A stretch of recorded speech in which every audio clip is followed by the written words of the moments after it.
Hello, how are you today? Good, how are you? Good. Did you find the place okay? Yeah, I had a little bit of trouble, but I ended up finding it okay. Good, and the weather didn't No, it didn't. interfere with your drive? No, it didn't impede me. It was a little icy, but I got here. Confidentiality. This is something we do every time we meet with a new client. hmm This is just a paper that I'm going to have you sign stating that everything we talk about here doesn't leave this room and it will stay between you. And that will just state that you understand that confidentiality will be occurring and that everything you share with me will be okay. Wow, December already. Can you believe it? I can, honestly. Time's flying. Almost Christmas. I know. Okay. So what brings you here today? Me and my wife are having some troubles at home, so I wanted to come talk about it, air it out with somebody. Have you talked to anybody about it before? I haven't. This is the first time. Okay. How long have you two been married? 2 years now. Oh, okay. Any children? Nope, no children, just us two. Any dogs? Yeah, one dog, a corgi. A corgi, and what's his name? Zeus. Aw. Yeah. Well, so when did you first start realizing that you and your wife were probably having problems? Probably like 6 months ago. Just a lot of arguing and bickering back and forth, like walking on glass at home. So Yeah. just not going as smoothly as I thought marriage life would go. As smoothly as you thought married life would go? Yeah, I thought it'd be pretty easy, but it's a lot of work. What do you mean a lot of work? Explain on that a little bit. Well, I mean, when you're dating, there's not so much pressure, but when you're together and, everything's final, things start to change. You start to get on each other's nerves. You're spending more time together, so you don't get a lot of alone time, so you start to nag each other and get annoyed a lot easier. Yeah.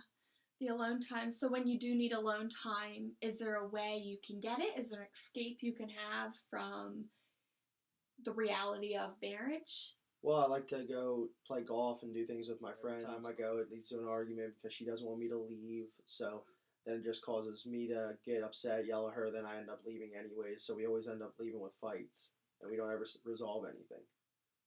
So you would say that a lot of your issues stem from arguments. Yes, from heated arguments. Do you view these situations as minuscule things, or do you think that they're big enough to lead to a heated argument?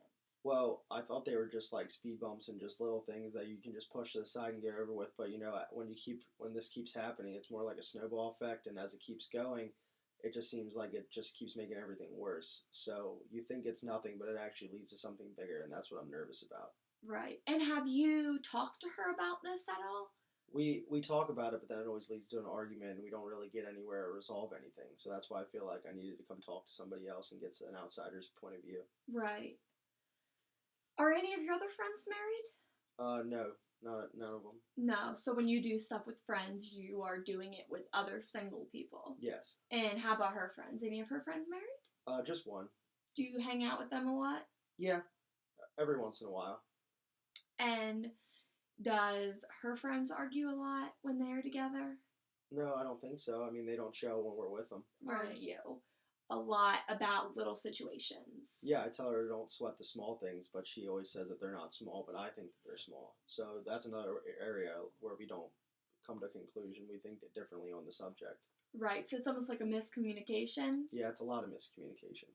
Okay, and so you had a 2-year-long marriage, and 6 months ago was when the argument started. So rewind to the first year and a half of marriage. What was good about that? Well, the first year and a half of marriage, you're in the honeymoon stage, so you like being with each other. You start to blow off friends and stuff to hang out with each other because you want to be with each other so much.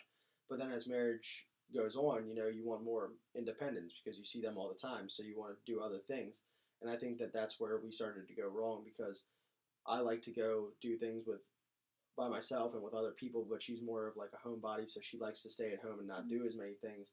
So we don't really see eye to eye on that. I think that's where it starts to come to a head because I want to go do things. What's the situation with her and you ask her, is it okay if I go and do X, Y, or Z? Does she usually say okay and she is fine with it and there's no argument? Or is it always an argument? No, like sometimes she'll be okay with it, but then sometimes she's okay with it. Sometimes it leads straight to an argument, and then sometimes we're a lot of the times where it happens is she'll just give me an answer, but seems like I can tell from the tone in her voice that she's not happy. So then I ask her what's wrong, and then it leads to an argument because she's like, well, you should know what's wrong. And that's where we start to miscommunicate. Mm-hmm. So what I'm hearing you say so far, and correct me if I'm wrong, is you've been married for 2 years, and you've had a solid year and a half where it was great. You guys spent a lot of time together, and because you were together a lot, things in your relationship were going fine. Yeah.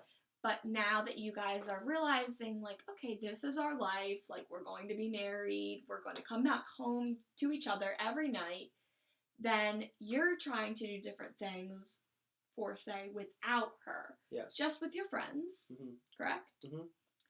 And that is where the miscommunication happens, because she is potentially thinking that she still needs to be doing everything with you. Yes. But you're ready to do things just with your buddies or by yourself. Yes. That's about right, yeah. Okay. And when you tell her you want to go do something, how does she react?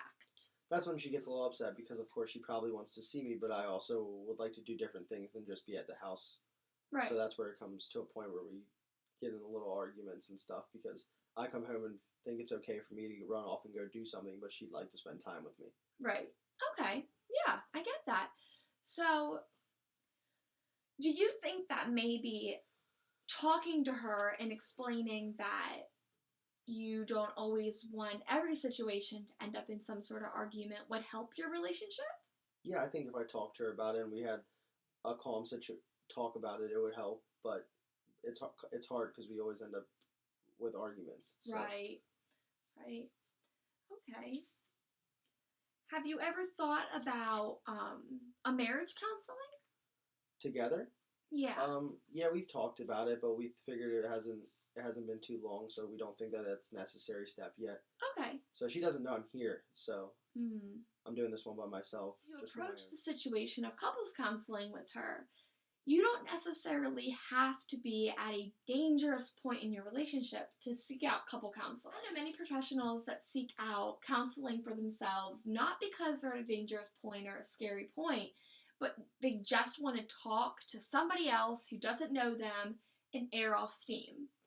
So for your relationship, it could be a good idea to just go to someone who does not even know you to air off your relationship to benefit it for the whole. Okay, that makes more sense. I think that could help our relationship. And do you think that's something that she would maybe be open to? That she would think that us going and talking to a third party would help us get through some of our issues and make our marriage stronger. If you guys are seeking out some sort of couple counseling, does not mean you're going through the divorce process. It doesn't mean that your marriage is failing. For our next session, that it would be good if you maybe had the chance to talk to her. Okay. And in that conversation, you can just tell her that you were thinking, for say, that maybe they should go talk to somebody, seek out couple counseling. You don't have to tell her that you talked to me today, as obviously that would never come up any other time. Okay.